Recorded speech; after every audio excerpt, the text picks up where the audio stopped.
Welcome back, ladies and gentlemen. We just witnessed the Chiefs turn around a game against Abyss. It was a 50-minute slugfest, and Abyss, again, can't close out a game. Yeah, and what a battle of supports that game turned into. I mean, initially, Rosie landing those 2 clutch hooks, one onto Raze, one onto Swiffer, both very aptly named as death sentences before Ejim was able to take over the latter stage of that game, getting multiple 4-man charms in there. So I think that going into this game, there should be a lot more priority put onto that support champion pool. I don't expect Thresh to be seen. I don't think that Rakan should be left available, Fish. I've already said my part on that champion, especially if they prioritize Kalista. First ban from Abyss is Rakan. They know exactly what costed them those late-game team fights that went so well for the Chiefs, despite being behind in turrets, behind in kills, behind in gold, Baron's down.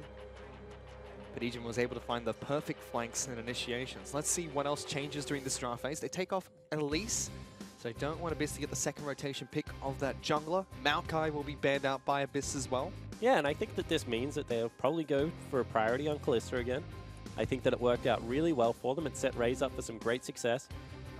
Kalista is also the best support in the game, in my opinion. You can pull someone out and throw them back in. I mean, I don't understand why we gave that much utility to an AD carry, but we did.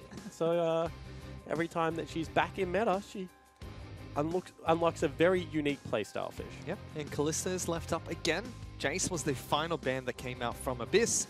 Xayah was the final ban from the Chiefs. And Kalista's locked in for Raze once again. LWX was right, Fish. A little-known AD carry running around China about 2 months ago was first picking Kalista every game.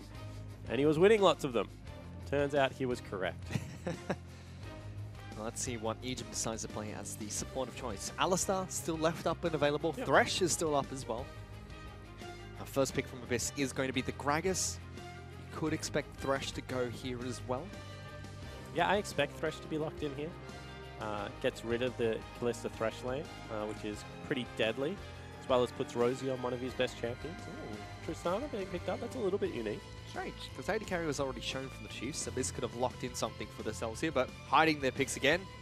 Braum is left up as well. Chiefs could take the Kalista Braum lane. Yeah, it would be a good lane, especially if they go Sejuani Braum. That gives them a lot of lockdown, some big tanky bodies in there, as well as, you know, the double frozen passives coming out.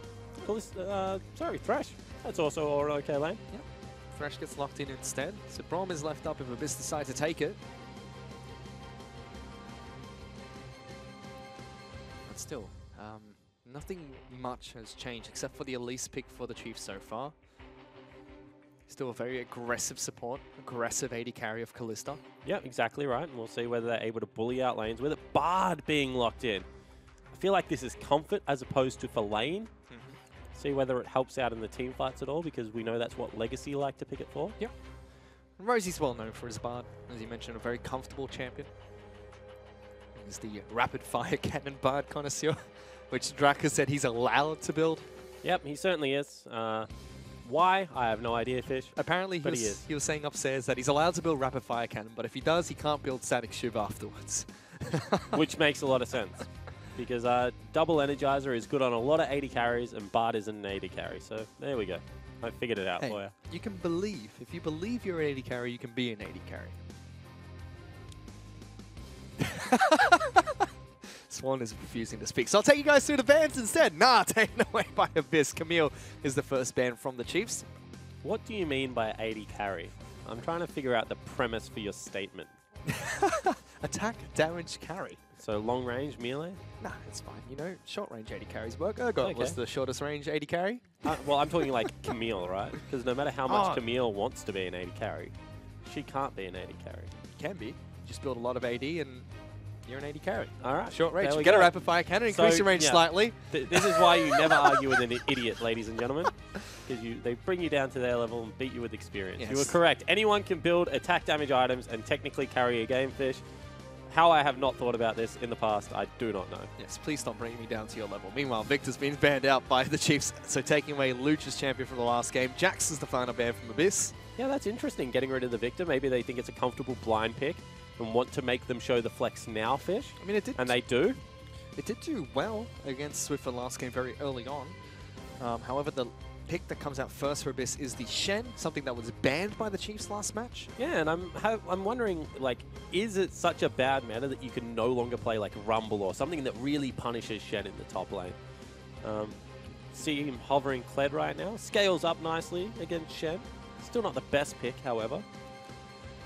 Let's see if Swipe is able to use that champion to success. He's been bullied on it quite a few times, and he's also been a bully on the champion too. Final pick for the Chiefs will be the mid laner for Swiffer. Which, of course, will be Wukong. Please stop. No, that meme will never die. Until one of the champions that was not banned in this game gets picked up for Swiffer. So much more comfortable team composition for the Chiefs. Cassiopeia is still available for Luch. Doesn't have a bad lane matchup. In fact, has a good lane matchup. I spoke about it a lot last week. However, Ryoma was able to beat Swiffer out in that mid game by getting around the map. See whether they do go towards one of the traditional hard counters or whether they just take like Orianna. Kassadin, alright, cool. That's unique, but makes sense. You're locked in for Luch. Something that's commonly banned out against red side teams in the second draft phase. Not quite sure how well this lane matchup is for Kassadin though. I mean, he's just going to get shoved in. Swiffer's going to rush Boots too, and Swiffer's going to try and kill everyone else on the map before Luch even gets a sniff. That's the way this is going to go. And if he doesn't succeed in that, Luch will be absolutely fine. If he does succeed, Luch won't have a team to stand around. The other big thing that's a worry is they don't have any wave clear fish. Maybe we will see Static Shiv rushed on Raid, or maybe Rosie, I don't know. See how wacky we get. I mean, but they are severely lacking in wave clear. Shen, no wave clear, going to be pushed in. Luch, no wave clear. That means that Spooks, even though he's on Sejuani, should have free access to topside jungle whenever he wants. And it should also unlock Aegim to be able to rotate around the map and try and make some plays. Yeah, it almost seems like it's going to force Palmer to pick up a Tiamat as early as possible to match the wave clear that Kled naturally has thanks to his kid Kassadin. However, he needs to kill people.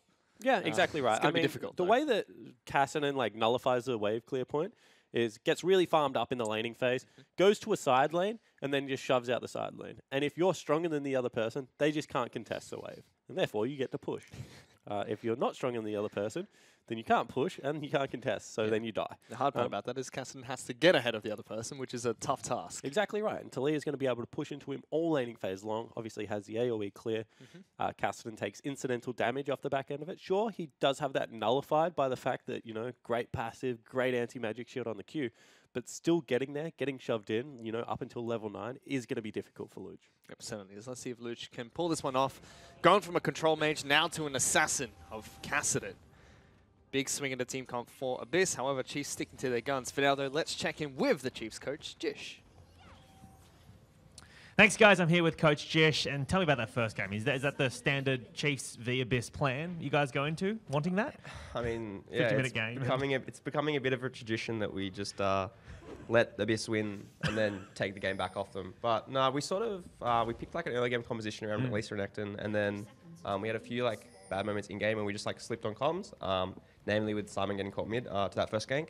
So it just sort of slowed down our play style a bit, and then we knew we had to try catch up. And then obviously like with the worst scaling comp, we just had to sort of get a little bit creative with how to come back into that game. But had full faith the whole time. So have you changed the mentality or anything going into this second game? Is there anything in particular you've told them, hey guys, like, you know, don't die early, don't get ganked? What was the advice in the team room? No, the advice in the team room was more sort of just like laughing and settling down a bit, because obviously like they're just like pumped full of adrenaline after that win. Yeah. So I think, yeah, no, we sort of actually had this plan coming in before already for Blue Side. So we just like tweaked a few things, knowing that they'd changed their bans around. Rakan. Yeah, well, we knew that we wouldn't get Callisto or we wouldn't get Rakan. So we just changed around that, thinking less priority on Renekton and more priority on Thresh or something, just to get priority bot lane. All right. Well, thanks for speaking to us, and best of luck in this second game. Thank you very much. There you go. So their early game team comp didn't work out, so they set up a late game team comp for the Chiefs. They're not really all that late game. I mean, when you have a look at it, Kassadin as well as Tristana still outscale their counterparts very well. However, what they do have is a big leash going through for Sam. Yeah. Didn't get the last small raptor though, but Did still hit level 2 here. Wonder if that gives him level 3 off the bottom lane camp, and whether they're going to use the cheesy gank again. Probably still will, however, just means it's a bit slower. Doesn't hit level 2 on the red. If he clears out all these Krugs, he should hit level 3. Let's see if they do go for the cheesy gank. But there are wards bottom side, so they can spot him out no matter what path he takes. I mean, that just means that Aegim needs to burn Flash and then initiate. So I don't think that that's going to really bother Spook. There we go, there's level 3. Ward about to expire. See whether they know that it's there. He's waiting, Yeah. so potentially knows. Obviously does know. Here we go. How good is his timing? Oh! Perfect. Nah, they saw him. Did spotted out, however. Yep. So, Great from has been Abyss. spotted out. Really nice from Abyss. Seb now has tempo advantage because Spooks has to recall. His Raptor Camp won't reset. However, Seb doing blue buff in clear vision, so Chief should also know what's going on here. Spooks as well, losing a bit of experience from not getting the full Krug camp. It's not too devastating. I actually never clear full Krugs. Ah. As a jungler, never ever clear full Krugs. If you're a great AoE jungler, potentially, but I was watching Mike Young's stream, I think it was, and I was like, why is he not clearing Krugs? And then I went back and I had a look at what they gave you, is now Swiffer being ganked again. Day jump into game one, so we've already taken a lot of damage. Seb's got a good flanking path here. He'll bother Seb over the rocks, he doesn't care. Swiffer even burning heal. He's wasting a lot of time, Fish, and getting rid of a lot of creeps. Going back through turret. Yeah, let's see if he flashes this one. Seb goes in, that's a flash. He's for a going to flash. live. All right, Body cool. slam means Swiffer is a genius. What? Is he going to live? Luch can flash for this. He does. Oh, First blood picked up by Luch. big summoner spell usage there out of everyone on the Abyss lineup. But, I mean, Swiffer, once again, overextending, gets caught out and will fall down. A kill over to the Casimir, especially when he has a little bit of wave control now, Fish, as well as a teleport to get back in, is certainly a bad news story for the Chiefs mid laner. Now the gank bottom lane. Seb's going to get hit by the hook, so he can't get behind Raze and Ejim. Good play from the Chief support. Certainly was. It was very nicely done. Top lane, Pabu had to burn flash. It wasn't even against a mounted Kled. Doesn't need Scar to swack people. Did have Spooks close by, so the outer pressure might have helped.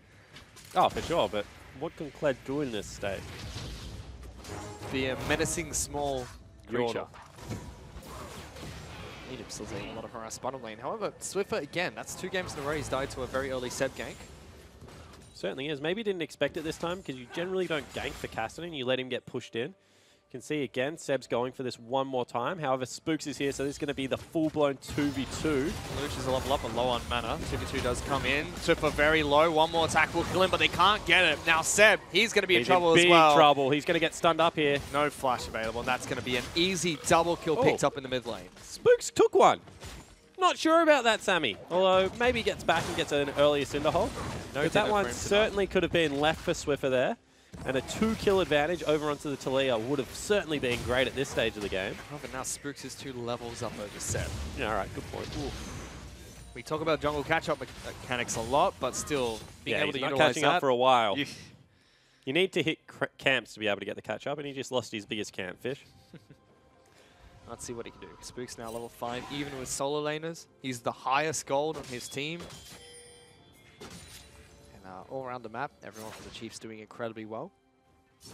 He's gone back to base, picks up his Barmy Cinder. Seb's got that too, but has not upgraded his Talisman to the jungle item. Look where Seb is now, deep into Spook's jungle. Yeah, but, I mean, stealing Raptors is great and all, but you generally expect all the Raptors there, Fish. That's a level 1 Raptor camp as well. Now he's being cut off. Ooh, no. Round 2. Let's see if Swiffer can get the shove back. Ah, misses it. That was actually really nice from Seb. He just paths a little bit to the side, make sure he's not going to get caught there. As we can see, Pabu doing absolutely fine in this lane right now. Spooks is going to contest for this Wolf camp. Yeah, he can. The bottom lane did go back, so he's got a little bit of time. See whether he can actually contest hard. Ejim's coming over to help him out. Let's it reset. Oof, get some damage on Seb. Charge there, wants the stun. We'll be able to get it too. Needs to Bonus. auto attack for the burst of damage. Yep. Didn't get it. Here comes Rosie. Hook does land on the Seb though. It's a level 3 jungle. Everyone so is level 5. here. Raid will jump in, but great dark passage. Gets Spooks back to safety, and that's just going to delay Seb even further. I feel like I'm honestly going through puberty on a cast. My voice just will not work today. I'm sorry for everyone watching the stream. Get right, Benji. It's his time to shine. I just honestly can't speak. Get Ejim in here after this game. Swiffer's going to make his way towards top side of the map. Decides to put a ward down over Seb's camp. Still level 4 on the Gragas and very low on mana. He will get spotted out, but this game is going exactly how the Chiefs would like it to. Yeah, it certainly is. I mean, the Chiefs are just continuing to put a little bit of pressure out. Seb now, Luch now, because he has that level advantage, is looking to play a little bit more aggressive, but Swiffer still has the shove in the lane, as you can see. Goes across the other side, although now Luch has the kill threat that we were speaking about. So Swiffer can't shove right into the turret. He has to wait for the wave to bounce almost. Bottom lane's going well again for Chiefs, Raze and Egypt. Yeah, going really well. And they were the ones that got ganked. That's a little bit confusing, Fish. Ooh, Hook goes wide, but Raze gets so many spears thrown his raid. And they're going to invade on the blue buff now because of how heavily they were trading. See whether Spooks does it quickly enough. He's level 6 to level 4. Here comes Seb. Collapse is here, but the Chiefs should be very happy to fight this one. There's no way that Seb can actually outsmite. No, he can't outsmite because he has smite and Spooks doesn't. There you go. So he gets a blue buff for himself, ticks level 5. However, denies it from Cassidy, which is always nice. Certainly a big deal. Cassidy, however, doing fine in this mid lane. Top lane going absolutely fine as well for Pabu. So it's only really the bottom lane where they're down 20 CS, Fish. Actually, top lane, they're down a fair amount of CS as well. That's a big wave crashing. Swiper should be able to pick up majority. He's got his Tiamat to the Barmy Cinder for Pabu. So he's slightly ahead of the Shen at the moment, but Global Pressure is always available for Pabu. He'll have his teleport up shortly as well. Interesting that we're seeing Barmy Cinder rush out of Pabu and not the Tiamat. Something for the more traditional tank wave clear route. Yep. See if it pays off. Blue buff's going to be donated over towards Swiffer. Seb continues his counter jungle. There you go. Jungle catch-up mechanics right there. Broken. Right back to level 6 after being 2 levels down for the longest You've been down for too long. Give us everything. He's got him behind the Chief's bottom lane though, and no wards has spotted him out. If he walks any closer, he will be spotted out by the Tri-Brush ward, but they're backing off. Yeah, still level 6. Oh, here we go. Raze is going to be forced to stop his recall, but there is Oh, that's bad. everything. That's being thrown really at them, bad. And Raze just flashes onto a dark passage. Doesn't Pabu's even gonna flash, have to walks teleport onto it. top. If he doesn't, he's going to lose the turret. That's actually a disaster. Not quite sure what the decision making for Abyss was there. It was, we're going to kill their bottom lane. Didn't work. No, it didn't. So I understand, like, but we're talking about two different things now. You're saying you don't understand the decision making. I understand the decision making. Their execution just sucks. Oh boy, so now Flash being burnt on Seb. Standing United down for Shen. They still have 4 members bottom lane, and it looks like they're going for a turret trade as we get into a pause of this match. But the Chiefs were winning very heavily in the turret trade. Yes. Maybe Tristana Satchel will be able to catch them up a little bit. But you have to think that Cled's W also pretty good against turrets. So we'll see whether it does work out for them. That man on your screen, good avoidance of the gank there. Pabu burnt his teleport to come down. Also, sick hair to do. Yeah, still looks Big like fan Slim of the Shady. blonde. I should get my hair like that. Your hair is like that. There we go, Fish. Who would have thought? 2 Slim Shadies. WTF. No, I'm a Targaryen. Mine's more silver than it is white. Oh boy. And Spooks, he's able to help out Swiper on the top side of the map. So they get the did win. first turret. They just trade. They're going to continue pushing top side, so they'll shove that in. They have ping to go towards Rift Herald. Luch in this mid lane, still getting the upper end of the trades against Swiffer, but he's finding Slowly back running out of mana. But he does have teleport if he wants to go back. Swiffer hasn't used his ultimate yet. Has been a very lane-focused Solea. So there was a brief pause there, Spawn. Yep. There was a technical difficulty, but it's a unique one. Yep. Mr. Bryce Egan Paul, one of his keycaps fell off his keyboard. Oh, yeah. Well, that'll do it. I mean, all right, that makes sense. They keep their keyboards here, so it's not like it was a traveling issue or something like that. Meanwhile, in the mid lane, Swiffer's actually dead. Dead. Yeah. Lucius Rift walks on his face. I mean, 4 members there. All of them are part of the kill, so took him down with him, Fish. Not really. He's just 1-2-1. Unfortunately, a little bit greedy in where he was positioning in the lane, Fish. So there's a heal burn by Swiffer and a flash burn by Seb. Swiffer's been caught out by quite a few of these ganks. Not just in the match against Abyss, but also when they played Legacy. Carbon was catching him out a few times. a little bit overzealous almost in the current meta. Yeah, it certainly is. He's playing very far up, and you understand why. This is how you have to punish a Kassadin. However, what it's allowed is 2 ganks to come through, and he's not being punished at all. Now, Swiper maybe getting dove here. He fancies his chances, apparently. He certainly does. We'll see whether he can actually go toe-to-toe with him. Ooh, dodges out. There we go. So he does clear out a couple of minions, but with the next Got wave... experience for a lot of them, Fish. Yeah, with the next wave coming up, though, Abyss will be able to knock down this top lane out to turret.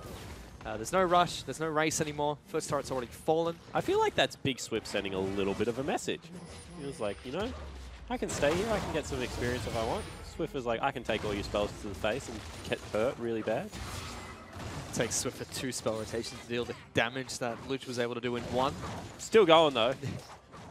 Chucking rocks everywhere. I feel like that is Talia's kit though. And also, if anyone has ever played a game with Talia, all of her quotes are often as repetitive and as Throw annoying. another rock! Yeah. Know the loam, be the stone. Talia's another one of those champions that I have refused to play in League of Legends. Really? Yep. Why? I don't know. I think she's good. My team used to always make fun of me, especially when Fiora Oh, first there we came. go. That's why Ejim has the Herald. The fancy over-the-wall pop. That's going to charge straight away. That's a unique interaction. Stops go. the charge. See whether they can keep going for it, though. Does he get another? No, he just whacks away the turret. That's really cool from Rosie. And now Abyss are looking for a fight. Great Xeno's team coming fight. Here we through, go. Locks down Raze. That's the first kill for Abyss. They will shove them back and disengage. But they've saved this turret. That was beautiful. Certainly was. I mean, Rift Herald looked like it was going to be great usage there. Ejim set it up really well. Unfortunately, the Bard ultimate just negates any aggression and picks up another kill. That wasn't a replay. That was live. And yeah, now Abyss Esports looking good in this game. That was a Darius portrait over a tweet as well. Graphics machine, calm down. It's not having the best week, the old graphic machine. Raid's trying to clear out this wave against Swiffer, but he's almost killed himself doing so. Yeah, he certainly has. Swiffer, even though he's behind Luch, still should be able to take a 1v1 versus Raid, just because of how Talia's kit works and the persistent damage. As long as there's enough ground for her to throw multiple stones from Fish. So that's kind of stopped the bleeding for Abyss. They're 1,000 gold behind the Chiefs still. Yeah, they were kind of getting one objective and losing 2 until that one, in which case they traded 1 for 1 as well as a kill. I mean, Dragon went down, but it was only an air, so who cares? But turret still will fall mid lane, so the Chiefs still have their nice early game lead. It's about 2,000 gold. Swiffer close to getting his Banshee's Veil. I still don't know whether he's going to be all right against Luch in a side lane, even with the Banshees. But currently it's Swiper against Luch, and I think he does absolutely fine, and Swiffer should do fine against Pabu as well. Yep, I like that line assignment for the Chiefs. I do not like it for Abyss, which is probably why they're swapping. Let's see what they do. Swiffer's now going to try and pick up his own blue buff. Oh, well, Pull an O special and reset it. Thankfully does not. Ejim, goes fishing, catches absolutely nothing. That's why I hate fishing. Because you catch nothing. Well, no, because there's a chance you catch nothing, you nincompoop. Meanwhile, they're trying to engage on the Spooks here. They are able to lock him now, but Seb whiffs the ultimate. Raze is in big trouble here. He sidesteps the ultimate, gets a big movement speed boost from Blade of the Ruined King. Luch is still hunting him down, and so is the rest of Abyss. Here comes Swiffer trying to collapse. Raze is out. Will he flash over him? Does. Pops the ultimate, gets a kill, jumps back out. Pabu, however, on the back lines of this fight, gets Ignite, and will fall to Ejim. Now Swiffer builds a wall and tries to make Abyss pay for it. Once again, a big shove back. Hook is on. Rosie falls. Swiper's going to get his mount back up. Luch is forced to flash away. And all of a sudden, the Chiefs win that team fight somehow. And I thought that when Swiffer took that wall into 4 members again, that it was going to be a repeat of the team fight versus Legacy. However, he does manage to survive this one, Fish. And it means that his team comes out ahead. And it's a 3,000 gold lead as well. He really uses that Talia wall as if it's an offensive spell that does damage, doesn't he? If I hit them with these, that actually makes sense. If you hit them with those rocks, that should hurt. If you hit them with yourself, it should hurt as well. He just throws himself at them. As we see here, Raze, really nice footwork. Gets the nice slow from Blade of the Ruined King. Yeah. Starts hopping back. And then Ejim and the other members of the Chiefs do something really cool here. They occupy the tanks for the longest time. They just keep tying them down. Pabu gets pulled out of that portal and will eventually fall. And I think that that's what's turned it, because all of a sudden they're fighting on top of each other. Means that Swiffer's doing a ton of damage right now to the whole team. Luckily enough for Abyss Esports, Rosie was able to get that portal up before he fell down. But a unique team fight, but the Chiefs do come out ahead. Yeah, Raze has fallen down twice so far, but his positioning in these fights have been really good. Dodging the Bard ultimate, getting away from Luch as fast as he possibly could, making sure he was the only casualty in that fight. Yeah, you can run, you can hide, but unfortunately, Kassadin will eventually catch you because he is just incredibly quick. Quicker than Usain Bolt, who unfortunately finished third today in the World Championship, 100-meter sprint. Spoiler alert for those that aren't watching. Wait, you're supposed to say spoiler alert beforehand. All right, yeah. Spoiled. Spoiled alert from there James Monteberry. So I didn't even know that. I saw he was trending on Twitter today. I thought he ran one again. No. Gatlin won. No longer fastest. I think both members of Team USA actually beat him, as Spook's able to grab that one. Miss smites, but grabs it with the flail. That really is sending a message. Thankfully for Usain Bolt, his favorite distance to run is 200, not 100. Yeah, he says that, but he was really good at 100. He was. So I can understand what he means when he says that, Fish. But I also love playing Jungle Kane. What's your win rate on that champion? I think it's getting lower. If anything, we're going backwards. Spooks has caught out multiple members of the Abyss Esports. It's this massive buff by Rosie. Here we go. Tanky. Well, fun champion, Bard.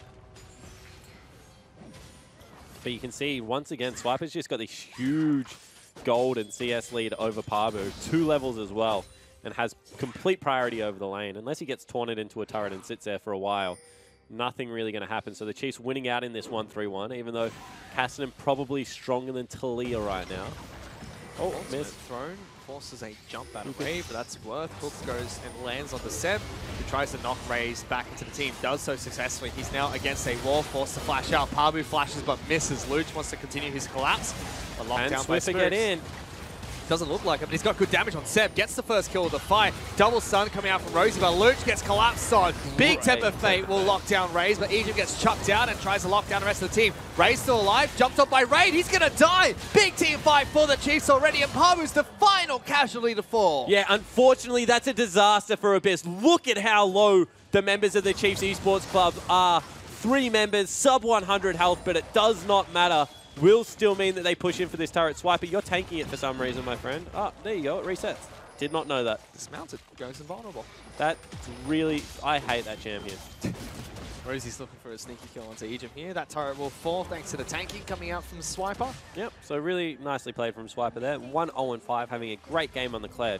He's turning into the Chiefs' legitimate win condition right now. Let's have a look at that. Raze once again gets caught out, but this time able to flash the wall. And this was really cute from Raze. Let's watch the Tempered Fate come out. I mean, Seb gets picked up here, but Tempered Fate comes out right now, I think. And he pulls Ejim in just before he goes golden, which means Ejim can knock up the members that want to kill Raze as he flies out. Will just live. Quick fingers there. And it means that the Chiefs clean up the team fight. Swiffer's positioning was also stellar in that fight. We'll now have 2 items, so a big spike for the Talia. Big flash from Raze as well. Got him over the wall, but also dodged Pabu's flash taunt, which is one of the few combos that is difficult to get away from. Yeah. Flash taunt, flash body slam, both in this game. Both are pretty much guaranteed to hit. There's another little fight here. Seb has to smite away the blue from Luch. So Luch, I don't think, has had a blue this game. Not great for the Kassadin. He's still working towards his Lichbane as a Mountain Dragon will be picked up by the Chiefs here. Eventually. But they have a 6,000 gold lead, so this is looking like a much better game for the Chiefs. Yeah, it certainly is. Looking much more like a Chiefs game. Sure, their laning phase was still a little bit sloppy Fish, and they wouldn't be happy about that. But as soon as the mid game cracks open, they rotate. They're first to the turrets. They're first to being able to pick up all the macro objectives, and that's how the Chiefs like to win League of Legends maps. They don't like it to be brawl heavy, although this one's had a couple of team fights. They do much prefer, you know, picking up those gold leads off better CS numbers, off better farm around the map. See where the Swiffer's caught out here? Good raid. So Seb has to pop this. Luch is coming through. Shove back does knock Seb back, and now Swiffer goes on the offensive. Good damage from the rocks, but he's running out of mana. Still going to tag him a couple of times. The rest of the Chiefs do start to collapse. So great play from Swiffer, gets himself out of that gank. Yeah, exactly right. Turns around some aggressive as well. And now you can see that all of a sudden, Kled looking for maybe a gank, doesn't get one. Thought he was going to collapse onto Raid in the mid lane. Instead, just backs away. Chiefs clear out vision around the Baron pit. Oh, can you get it? Yes, calls on Ejim. Good team player. And Ray's going to continue hopping around, farming up, looking for his Hurricane as the second item.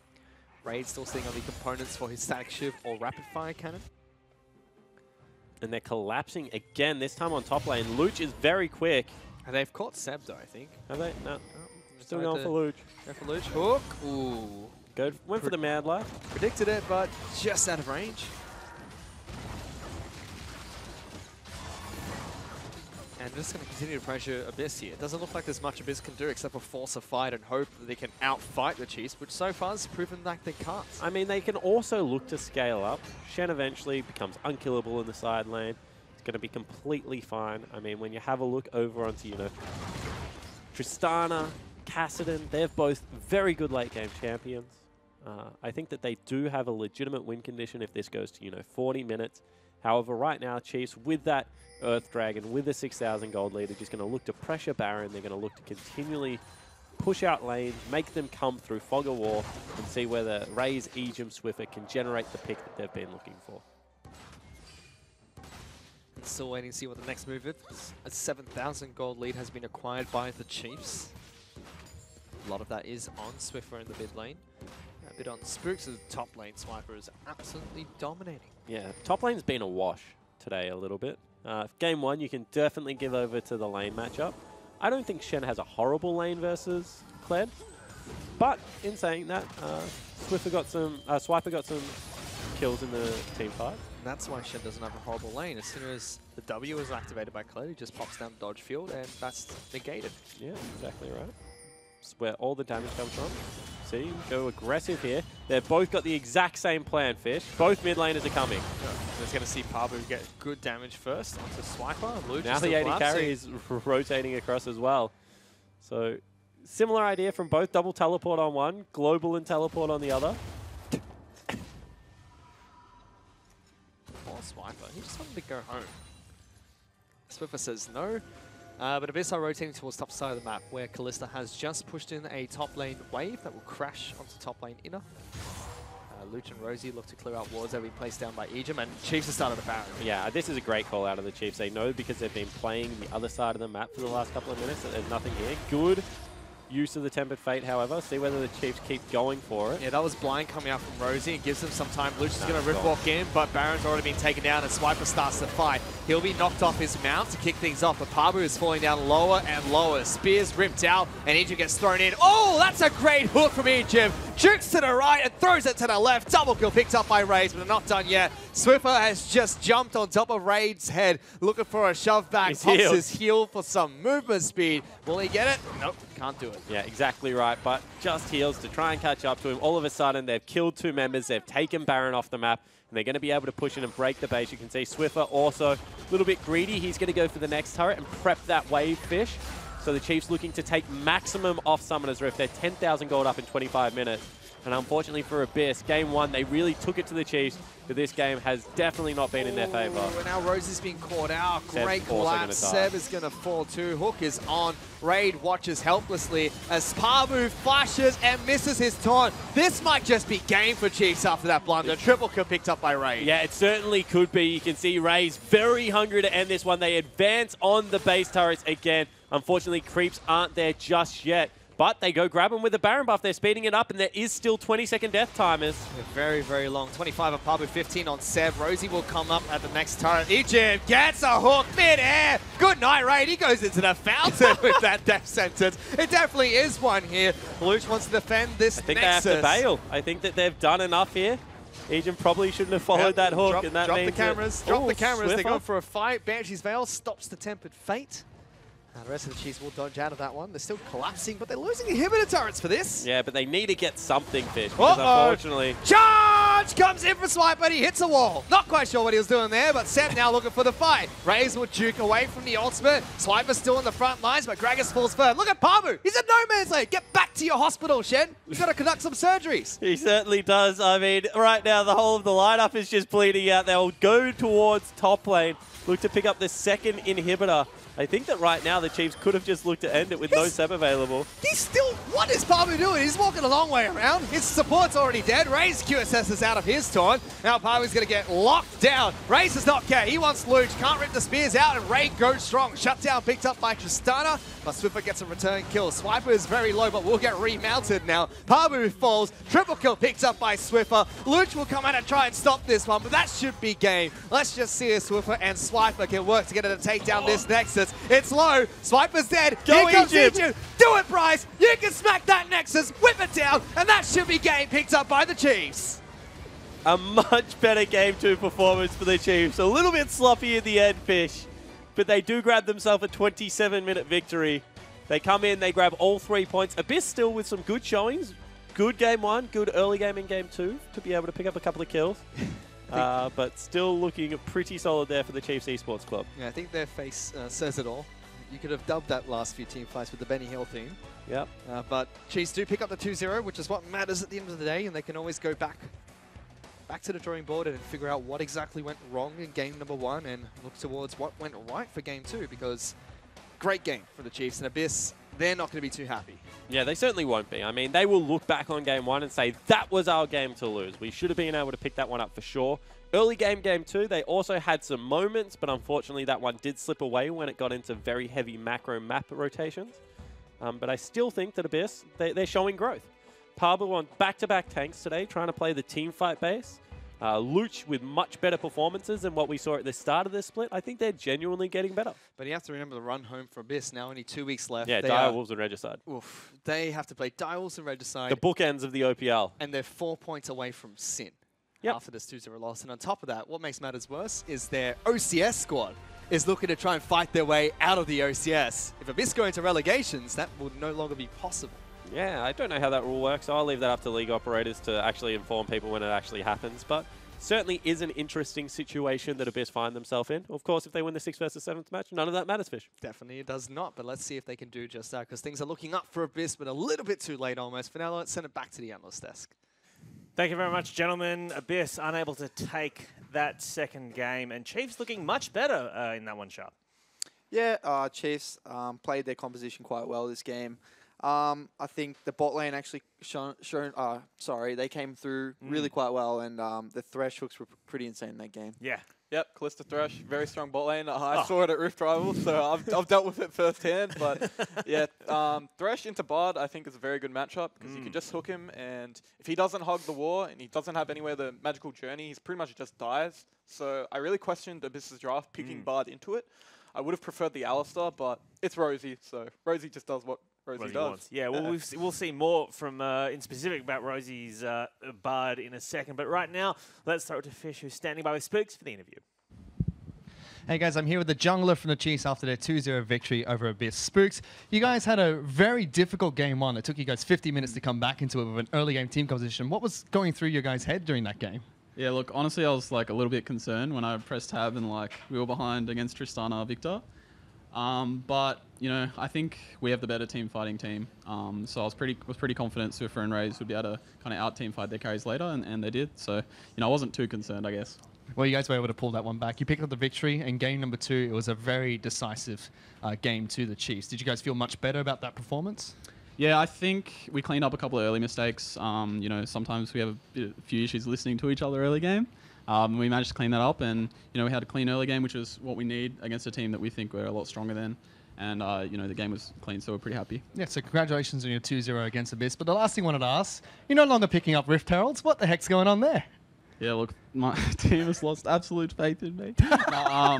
Look, I think the Rift Herald is safe in the hands of eGym, so you know, my Rift Herald career is just gone. Oh no! Well, congratulations on your 2-0 victory. Best of luck in the next week. We're going to send it back to you guys at the desk. Is that the new meta? Is that the new meta? Support's picking up the Rift Herald. I know Jisha said publicly like the Chiefs think it actually is better to go on the supports. But what are your thoughts, Destiny, as a support player? It is better on support, but I feel bad for Spook's Rift Herald career. I hope to see it another day. Nah. Yeah. Well, before we went to the interview, we were talking about Bard into Thresh, and I know, Sharp, there was a particular Bard interaction with that Rift Herald that you were. If we can bring this together. So here you see the Rift Herald being spawned, and the beautiful Tempered Fate by Rosie to deny the damage on the tower. I would say here, so now once the hook was used from Ejim, this was a go sign for Abyss. They managed to get the sweet engage from the side with the Shen ultimate. Here, just beautiful follow-up. Didn't really get too much from it, but what it did deny was them getting that, allowing them to save that mid tower, which mid tower has been known to be like the most important tower in the game. Once that mid tower is broken, team compositions are allowed to push their advantage further into the enemy jungle to make picks, and by saving that tower, actually really allowed them to actually come into the game further and let that game be in their hands. Yeah, you look at these two team compositions. On the side of Chiefs, they have very strong team fight. They've got the Kled engage. They've got the Sejuani ult. They can do front to back very easily, and they can still use the Thresh hook to pick. So they can play pretty much anywhere around the map. But when you look at the Abyss lineup, they've got Shen, Kassadin. They're playing a 1-3-1 comp.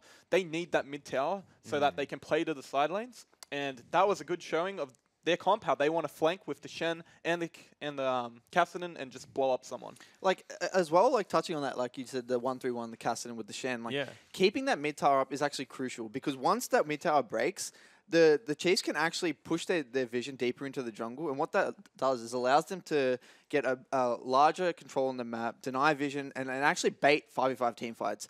But keeping that tower up in the mid lane allows Kassadin and Shen to feel safer in the side lane, knowing that they have more vision in the mid lane.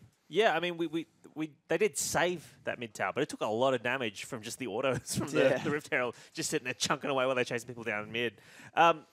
Destiny, I know as well, speaking of that mid lane and team fights around that, Chiefs comp was highlighted in a particular team fight as well. Yeah, definitely. When they went for the second turret mid, this is when they highlight their team comp. They actually have Swiffer flanking with Talia here. And look at Raze. Raze just flashed Shen and Kassadin. They just missed all their engage. Abyss can't take this fight. Seb gets caught out in the back line, and it just doesn't matter. It's a 5v4. They've just burnt their flash on the Shen, and Kassadin doesn't have flash either, so they can't blow up Raze. And this is just a Raze show, to be honest. He just lives. Just kites out. He just has the boys having his back. The Armored Titan peeling for him. So they played that fight really well, and they punished on Abyss's mistake. You actually have to question whether or not Abyss had to commit fully to that fight. You know, like obviously looking at the composition, they don't have a 5v5 team fight. So following that, it's actually quite it's weird. Yeah, a little bit weird for them to continue on in that fight. But no surprises here. Obviously, Swiffer just popping off in that game, doing a lot of damage. But you know what? No 5v5 team fight for them. How could have Abyss better 1-3-1 after they'd lost that mid turret? Is there like after that point in the game, are they just forced to take the team fights? I think that Abyss fell behind very early. As a 1-3-1 comp, you need to get ahead early because you've got strong solo laners that you want to build around. They're your threat. They want to go for the solo kills. They want to pressure the flanks. But once Shen uses his Stand United bot and they lost top tower and got nothing in return, and when it was a good play, it was fine, but they mechanically misplayed it, like Spawn said on the cast, and it really put their team comp behind, and you can't, like, once you fall behind, it's very hard to come back. Yeah. Yeah, like touching on that again, you really do rely on your solo laners getting those early advantages. And once Kassadin, I think after that, they lost that 2v2 mid. Yeah. Luch really started to fall behind, and Talia was able to just push constantly wave clear again and again, and then they just slowly denied vision and then forced team fights. And that really just showed that Chiefs knew how to implement the composition, and 1-3-1's historically quite a difficult composition to play. For a team like Abyss, I would actually prefer for them to stick to the 5v5 orientated team fight. So bit of a risky draft, but... Well, speaking of... I want to bring up some stats from Swift, and I want you to talk about how the Talia into Kassadin matchup should go. Yeah, so Rich has been quite vocal, or Fantix, sorry, for all the viewers, who's the mid laner for Darwis, has been quite vocal in this matchup. In the early stages of the game, Talia can actually shove in Kassadin quite well, but it gets up, once Kassadin gets like one item, or even like a few components of the Rod of Ages, Kassadin can start winning trades pretty hard. So if the jungler plays around the Talia, gives Talia that backup, Talia can actually roam throughout the map and roam heavier than, and spikes earlier than Kassadin. But Kassadin obviously scales quite hard. Yep. I think that the gank in mid lane, where the Chiefs got a double kill, really hurt that lane a lot. They killed Swiffer early, but then the return gank from Spooks gave them the 2-for-1, and it really put Swiffer's lane in a good position where he could roam to the side lanes and really impact the map. So moving out a bit now and looking at the kind of the OPL league as a whole, sorry, the ladder as a whole now, Chiefs, after a 2-0 today, despite that dicey first game, are potentially still able to take first place. Abyss, however, they've got a little bit of rebuilding to do because there's twice now they've come close to taking games off the Chiefs, but have been unable to close them out. So Sharp, looking forward, I mean, do you see Abyss being able to get into that gauntlet spot over AV or Sin?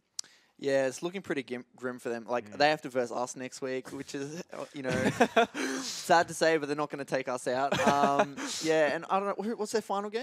I think after that they play TM, I think, in the final week. Yeah, it's not really looking good for them. But, you know, I think right now they should be thinking Regicide, about... sorry, I apologize. They play Regicide in the final week. So they can get some... They might be able to pick up some points. Yeah, might be able to pick up some points, but really they should be looking to review these games and really think about what they've done throughout the split and how can they recoup and figure out what they need to do in order to have a better time next year in the next split. For me, Abyss made the same mistakes that they did in the first set against the Chiefs, where they just aren't playing the map right, and obviously they don't have a leader in their team that is willing to help them out here and there. They made constant bad decision, constant bad lane assignments, and yeah, after a split, they really should be fixing up on these problems if they really want to meet the top 5 and have contention in the gauntlet. So I think for them now, they should refocus and look for next year. All right, well, Chiefs too strong for Abyss in that first match, but do not go anywhere because after these hearts we'll be back with our second game as Sin take on oh goodness, I forgot TM. My goodness, I'm so sorry. I've just had a brain. Anyway, Sin are going to take TM. Flash over him, does, pops the ultimate, gets a kill, jumps back out. Harbour, however, on the back lines of this fight, gets Ignite, and will fall to Egypt. Now Swiffer builds a wall and tries to make Abyss pay for it. And he's got good damage on Seb, gets the first kill of the fight. Double stun coming out from Rosie, but Luch gets collapsed on. Big Temper Fate will lock down Raze, but Egypt gets chucked out and tries to lock down the rest of the team. Raze still alive, jumped up by Raid, he's gonna die! Big team fight for the Chiefs already, and Pabu's the final casualty to fall. Oh, that's a great hook from Egypt. Jukes to the right and throws it to the left. Double kill picked up by Raze, but not done yet. Swiffer has just jumped on top of Raid's head as Pabu flashes and misses his taunt. This might just be game for Chiefs after that blunder. Triple kill picked up by Raid. What is Pabu doing? He's walking a long way around. His support's already dead. Raid's QSS is out of his taunt. Now Pabu's going to get locked down. Raze does not care. He wants Luch. Can't rip the spears out, and Raid goes strong. Shutdown picked up by Tristana, but Swiffer gets a return kill. Swiper is very low, but will get remounted now. Pabu falls. Triple kill picked up by Swiffer. Luch will come out and try and stop this one, but that should be game.